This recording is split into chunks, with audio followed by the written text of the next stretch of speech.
There have been 2 question and answer meetings with the Superintendent of Newton Public School, Dr. Anna Nolin, and the school committee where they shared information about the facility's long-range plan update and asking for community input for the renovation or consolidation of Ward and Underwood elementary schools. There is a public hearing on Thursday, November 6th at 6 p.m. at the Education Center and via Zoom to express your opinions to the school committee. Gina Dacey has more on the presentations. Concerned parents and community members met with members of both the school committee and the long-range planning committee 2 weeks in a row to discuss the futures of the Ward and Underwood elementary schools. A frequently mentioned topic was the possibility of the committees deciding to check the box, indicating their willingness to consider consolidating the 2 schools on their application for the funding of these renovations. Dr. Nolin answers a couple of questions that were asked by online viewers, as well as a follow-up question from a member of the in-person audience. One of them is, does checking the box increase our chances of getting funded? And then the other is, if you check the box, does it impact your chances of any other type of decision making later? So I can tell you that when I did this in my former school district, it just influences the range of options that the MSBA gives to you. So if you're not open to consolidation, they're not going to look at the impact of consolidating the 2 enrollments. They're not going to look at that in the enrollment study. So it's just, it gives them their like which path they're going to take for their analysis. So trust me, the MSBA will not give us any tips about what gets funded or doesn't get funded. If you check the box, is there any risk they come back and say, we're going to fund the consolidation, but we won't fund the 2 individual buildings? Could you lock yourself in? No, because you're in control of what you vote to move forward. So they will explore all 3 options. You get to say yes, you get to say no, you can take your ball and go home. An Underwood parent expresses concern about how consolidation would impact students' education, and Dr. Nolin explains that the school committee keeps this point in mind during their discussions. One thing that concerns me about the discussion so far is that even in the description of the goal of what you guys are looking for, there's actually no mention of the quality of the education. There's, that's, I think I can speak for all the parents here that we moved to Newton and to Underwood specifically because we loved the school and the quality of the education. And one of the other questioners online also raised the issue of like the social and emotional wealth of kids. I guess my question is, like, how are you leveraging in the educational effects of consolidation versus not in your decision? I mean, I'm an educator myself, and I was doing all the research today on the effects of school consolidation on student performance. It's not good. The studies are limited, but the ones that are there are not good. So that is my question: is how are you taking that into account in your decision making? Do you want to talk? Yep. So there is a requirement when you submit your statement of interest for how you will address the educational quality pieces and what your program does to address that. I've read the same studies that you have about consolidation. I would say to you that there's little overlap for the Newton experience there. So those studies are nowhere near this community. That said, we know that that's a trauma for families, right, to have to switch schools of any type. I do want you to know the strategic plan has a whole section on the quality of all the educational programming. We're just talking about facilities here. As your superintendent, I weigh the whole part, all of it. And I say those things, I'm that voice here, but so are your elected officials. And these folks, many of them are very seasoned in terms of being on the school committee, and this woman has spent more time in building committee meetings than I want to tell you. So I want you to know that that is a constant discussion about that. Another Newton resident wonders what the advantages of consolidating the Ward and Underwood schools would be. Chris and Dr. Nolin share some insight into the potential benefits. It's pretty obvious to us the downsides of combining and the stress and thinking of like what we're losing with it.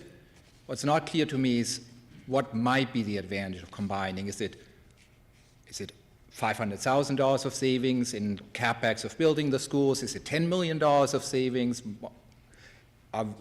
Is it helping on OPEX so we can actually fund more educational programs in the future because we're saving money that we're not spending on buildings? I've very little understanding of the good of combining, where it's more intuitive to me of the downside of combining. I think some of the things Dr. Nolin mentioned in terms of being able to maintain the types of programs we want to maintain, having the the single classroom at a grade level that has existed once or twice, which is, I think, less than ideal. There's those issues, and I'll let her speak to those anymore if she, beyond what she has. In terms of the numbers, and these are just this is like back of the envelope math. We were estimating, and this is in 2025 dollars, so at an inflation rate to 2034 when we would actually be talking about these buildings. In 2025 dollars, it would be about the difference of $35 million or so in terms of a one building solution versus a two building solution, and that works out to about $65,000 per student. There are operational costs for, like 2 nurses, 2 principals, like two sets of faculties. So do we know what the savings is? It's, what did we say, approximately $2 million?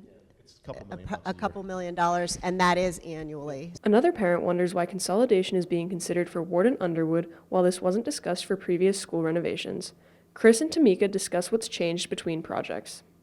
I was here for the multiple debt exclusion overrides that were on the ballot whenever that was 2-3 years ago, and I don't remember hearing any discussion about consolidation of any of those schools. There were questions on the ballot. Do we rebuild Franklin? They have water in their basement. Yes. Do we rebuild? I don't remember all the others, but a lot.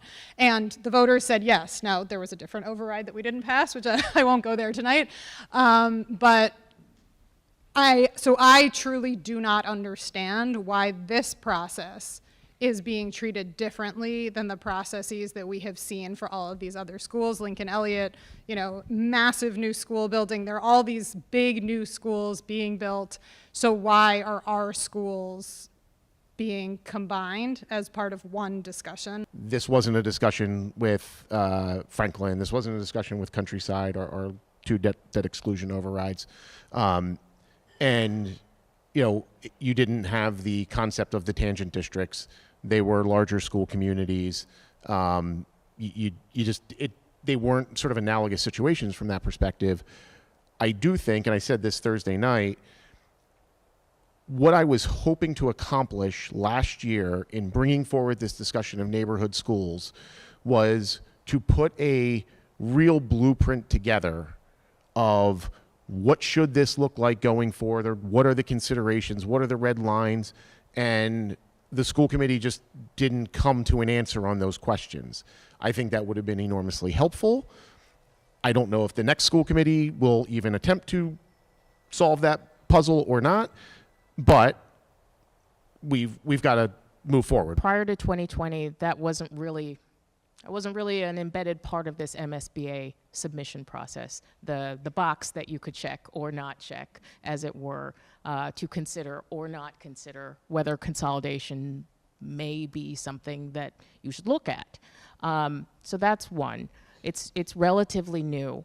But I think to your point, and to some of the points that we've discussed, you kind of have to, going forward, think about it.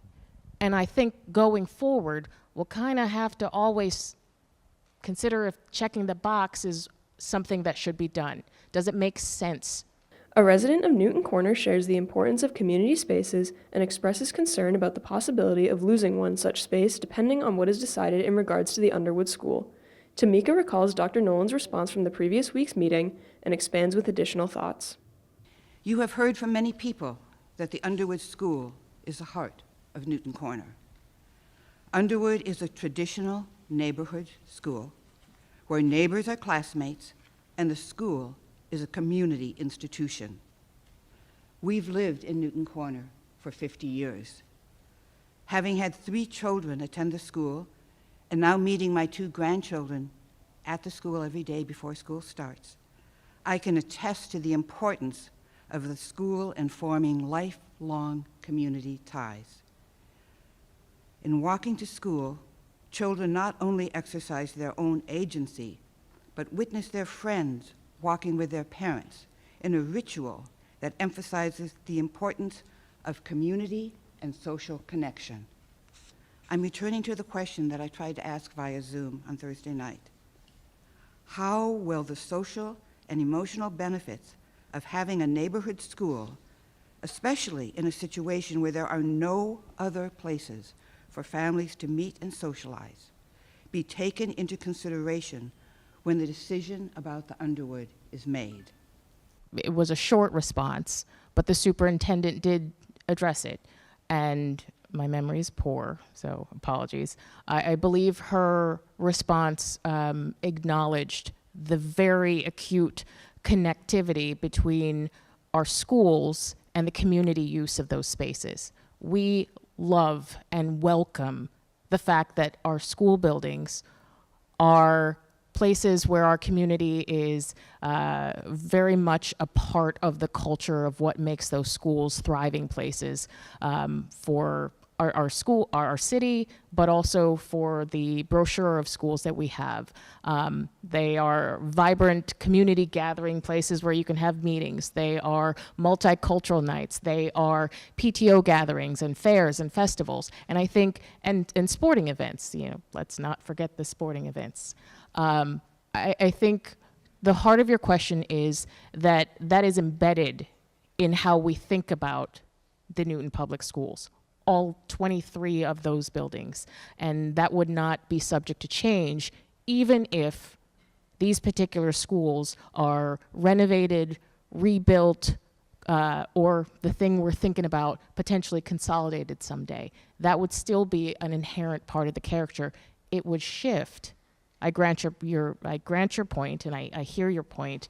The characteristic would change, but it would still be there as a very much embedded social community welcoming space that is inherent to the characteristic of the schools. There will be a public hearing with the school committee on November 6th at 6 p.m. Community members will be able to attend in person or remotely on Zoom. Gina Dacey, Newton News, Newton Corner.